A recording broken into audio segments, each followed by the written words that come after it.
Hey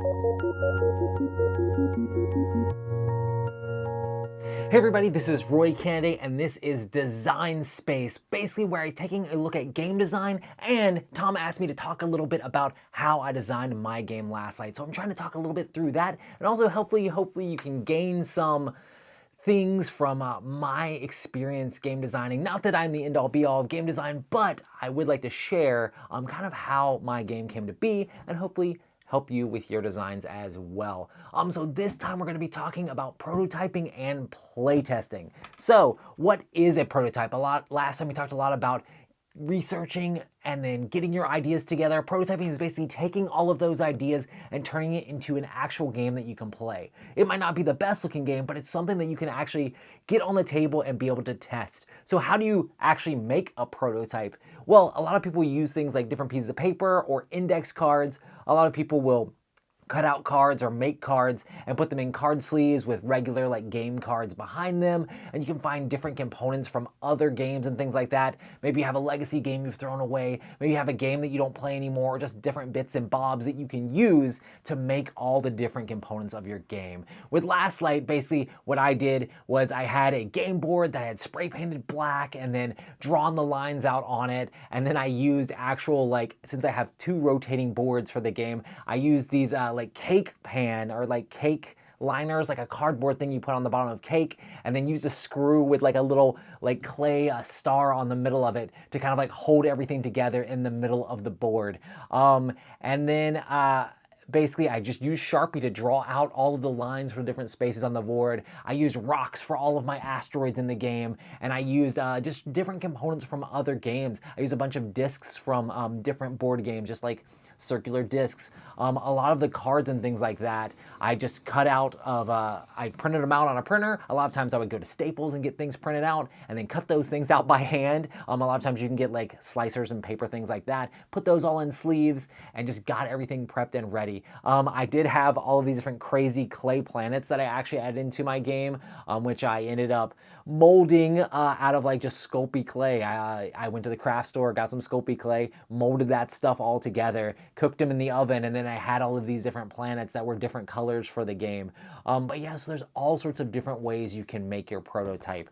A few of the things for a prototype I want to talk to you about is what tools can you use? So I use a lot of like Photoshop and things like that to make my prototype designs. You can go as simple as you want. A lot of times simpler is better because you might end up getting rid of a lot of the cards and just trashing stuff, or changing mechanics completely, which can mean you have to throw away a lot of parts of your prototype in the playtesting phase. You can just make these things up in Photoshop, you can make them in whatever you want, or you can just hand write them on cards and just make it so that you have a version of the game that you can actually play. Cut those things up, get them how they need to be, set it all out, make sure you have all the components that you need for your game. Where do you find all the parts from this? You can either just scrap a bunch of other games, or scrap games that you need, just finding or borrowing pieces from other games. And if you're looking to have the game have a certain aesthetic, you can find, like, I would say I wouldn't never go out there and buy art or pay someone to do the art for your prototype. Just use whatever clip art or whatever icons or whatever hand drawings or anything like that to give the flavor of what you need for your game. And sometimes you don't even need art at all. You can have just, hey, art, placeholder art here, you know. But for me, I like to really get people in the mindset or the theme of a game. So I probably go way too far and beyond as far as like how I like to bling up my prototypes. I really like to design thematic style games that are gonna kind of like transport people to like that setting. So even with Last Light, I had blinged out my prototype so much and made it look so nice that I had big name designers, when I ended up playing it with the Plaid Hat crew and like Emerson and guys like that, they were like, why have you like put so much work into this prototype? What if this doesn't work or that doesn't work? You're gonna have to throw so much of it away. And then they ended up playing the game and being like, oh, never mind, it's pretty good, you know. But there is that risk, right? If you do a ton of graphic design and photoshopping on certain cards and then you end up not using those cards, that's a lot of wasted time and effort. But I really enjoy making a game look the way that I want it to be like presented to like the customer in like some ways. And then it does, for me personally, it helps a lot in the pitching process when you have a decent looking game on the table. It's crazy as far as prototype standards go, but you don't need that stuff. You can do index cards and cardboard and drawn out stuff, just as long as you can get the game on the table and get it played. That's the important part.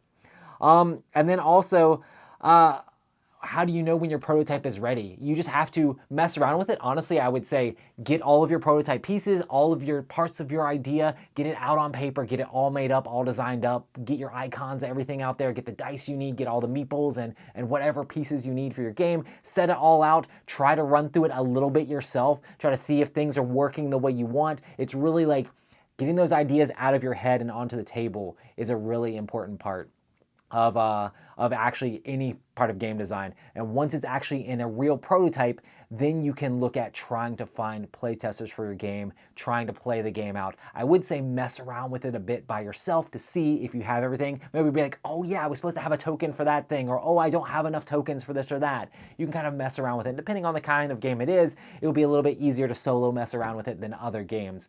But yeah, so once your prototype is ready, then you go into the next step, which is playtesting. Playtesting is the most important part of game design. Playtesting and development is so huge for a game, and that's where you figure out if the game is actually fun or even a viable idea at all. So playtesting, basically, you're taking your game and showing it to other people to basically see their response with the game and get feedback from the game, and also just see how people are reacting to playing the game. Is the game fun? Are people finding the different things enjoyable? Is the game giving the flavor and the feel that you wanted for your game? And is your ideas actually working? Sometimes you'll come into straight up hiccups and you'll have to be like, when you're playtesting, especially early times, will be like, oh, well, let's not play it like this, let's play it like this. Feel free to like change the rules on the fly, especially with early things, to try to make the game work. And then once you have things super solid, then just be trying to get feedback and seeing how things work, see what's working, see what's not. Who do you playtest with? You want to playtest with a wide variety of people. I mean, you can start out with playtesting with your friends. Do note, if you play too many prototypes with your friends that are gamers, they might start getting tired of it a little bit. But playtesting with strangers is really the most important part. People that aren't going to care about your feelings or be trying to kind of like make you feel better about this thing you've made. You want real, genuine feedback. And honestly, if you can be like, hey, I'm playtesting this game for this company or whatever, if you can like separate yourself from the game so that people don't feel like they're offending you by saying things about the game, that's probably even more important. Like if you could say, hey, this isn't even my game, like I would just say, hey, this is a game that I'm trying to play test. And maybe that way you can get more honest feedback from people and have people give you genuine reactions to the game. And then also seeing how people play the game is almost more important than what they actually say about the game. Are players making certain decisions in the game? Are cards working the way that you thought? Is the gameplay just kind of falling out together? Do people seem to be enjoying themselves? Not whether they're saying whether or not they're enjoying themselves, watch whether or not they're enjoying themselves. Are they having fun as they're playing the game? Are people just being quiet, head down? Maybe it's a very thinky game. Maybe that's a big part of it, but are they finding those moments enjoyable? Without even saying that, you should be able to read their body language and be able to tell what things are working, what things aren't. And sometimes people will really enjoy a certain part of the game because they use that to crush their opponents and win. But you can know that that thing is broken because of the way they were utilizing it. Or maybe something falls apart. You take all of that stuff, you pull it all apart, and you reiterate. You can't be afraid of failing in the playtesting step. Like, that's a big part. You're never going to be able to come out with an amazing game design on the first run. You're going to have to playtest, fail this part, this is not going to work, that's going to be wrong, oh, they use that card to be broken in this way. Every game designer has tons of games that had issues here and there that they've had to scrap and throw away. That's all part of the process. Failing faster is super important for you to be able to find what actually works for your game. And then how do you actually get feedback from people? I mean, some people do like different forums where they'll have people fill out stuff. A lot of times with me, I'll just glean what people are saying as the game. But for me, most importantly, it's how are people playing the game? Just observing and seeing what questions are coming up. How can we address those questions? Why are they asking? Every time I play test, people are asking the same question. How can I make that more clear for people? How can I make it more accessible? Are people doing one sort of strategy, and I really want these strategies to be viable, but they're just going down one route or one path, and maybe that's not the way I want the game to go. Maybe they're playing this one card too much. Maybe I feel like that thing's broken or this thing's broken. Are people complaining about certain aspects of the game afterwards or just during the game? Because a lot of times they won't complain afterwards. They'll maybe complain during the game, but then afterwards they'll be silent like, oh no, everything was great, because they don't want to hurt your feelings. You really need to have a thick skin and be able to just glean what is good and what isn't good from the game. And then how strong should you take that feedback? Sometimes you design a game that's for a certain type of gamer, and it's very good to play your game with all different types of gamers. And sometimes you'll realize like, oh, I'm designing a game and the way I want this game to be is just not gonna work for this style of gamer. You definitely want to play your game with a huge variety of people. You don't just want to play with your mom and your friends. You want to play with as many strangers and as many different people as possible to get an accurate understanding about how a wide variety of people interact with your game. On the other hand of that, it's also good to have a really strong, dedicated playtest group that can play your game over and over again and see like the deep strategy from the game as well. You want that first initial impression from strangers to be huge. You want them to be having fun with it. But then also you want to be able to make sure that there's people that have repeat plays so that way they can find out if there's certain broken issues or strategies. Are people always doing the exact same thing? Is there only one way to play the game? Is this one faction winning every single time? That's good for a dedicated group that plays it over and over again. But then you also want to be playing with completely different people all the time, so that way you can see people's initial impression of the game. Because if your initial impression of the game isn't strong, your game's not going to sell, your game's not going to be able to be viable in the market, because if people play it one time and then they're done with it, there's not going to be a next time. They're not going to introduce it to new people. They're not going to show it to somebody different. It's not going to spread. Board games kind of spread as more and more people play them. They teach them to new friends and family. They teach them to another group. And then those people play it. They get a copy of the game. And they spread it and teach it to another group. You really want your game to be as fun right out the gate, so that way more and more people want to show it to more and more people. And then how do you balance your game? It's really just seeing cards played over and over and over again. One good play of a card or one good play of a faction or one good play of a strategy does not mean that it's unbalanced. See how people are interacting with it over and over again, and see how different groups of people interact with that stuff. And watching repeat played with those cards, it's like, oh, if you see something, it's like, oh man, they did really good with that. Make a note, take notes of those things, and be like, okay, well maybe the power needs to be adjusted on that. Maybe this needs to go up or down. And sometimes you also have to realize that sometimes players will say, oh, that's unbalanced, oh, that's broken, when somebody else is doing it, but it's perfectly fine and balanced when they're manipulating and going super hardcore with the same card. So you have to keep all that in mind as well. And then one of the main things about playtesting is just playtest, playtest, playtest. You can almost never do enough playtesting. It's just getting out there and trying the game as much as possible. Having your game have as many game plays as possible will make sure all of the gears are turning properly. When something doesn't work, when something clogs up, figuring out the ways to adjust those things, whether it's changing values on cards or making it more accessible or less accessible to the players. There's a ton of different ways to tweak and adjust things, and it really depends on the mechanics of your game on how you go about doing that. I know there's a lot of designers out there that do spreadsheets and have all these different things with all of the different numbers. I'm not that guy. I'm very much I make all the stuff, I do the gut feeling of what I think is right, and then I adjust from there. Oh man, they're playing that card and they're using it this way. It's kind of breaking things there. Let's make it so it discards so it can only use it once. Oh, we're doing this. Okay, well maybe that needs to cost more. Oh, nobody ever picks that power. Why does no one ever pick that power? Well, maybe we need to increase the power on that. Balancing just takes a lot of plays and a lot of watching people play the game. And sometimes you can have all the numbers right on a piece of paper, but then the way people interact with those numbers are very different than what actually happens. So playtesting and seeing how people interact with your game is so, so important. And just remember that failure is part of the process.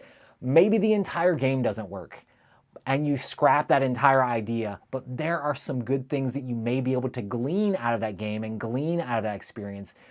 Any designer out there doesn't have just one game. They have a multitude of games that have failed and been thrown in the trash, and they've taken mechanics out and changed things up. Maybe this whole thing didn't work. Maybe we're bringing this thing in or changing things.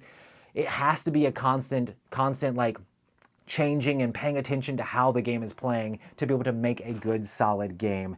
And then when do you know when the game is ready to go to the next step, whether it be pitching or trying to publish? Those are two very different things. If you're looking to just pitch a game, the game just needs to be really playable and fun and exciting, because if you give it to a publisher, they might end up doing additional development and things like that, but you want the game to be super, super solid. And some publishers want the game to be done, like no more development needs to be done at all. And then some developers want the room to be able to change and develop stuff, or maybe make it fit a certain IP or theme that they have, which may end up needing to have a little bit of development as well. If you're looking to actually publish this yourself, which is a whole huge another task within itself, your game basically has to be perfect. You have to make sure that it's ready to go and that people aren't going to have issues. Another huge part of this is blind playtesting.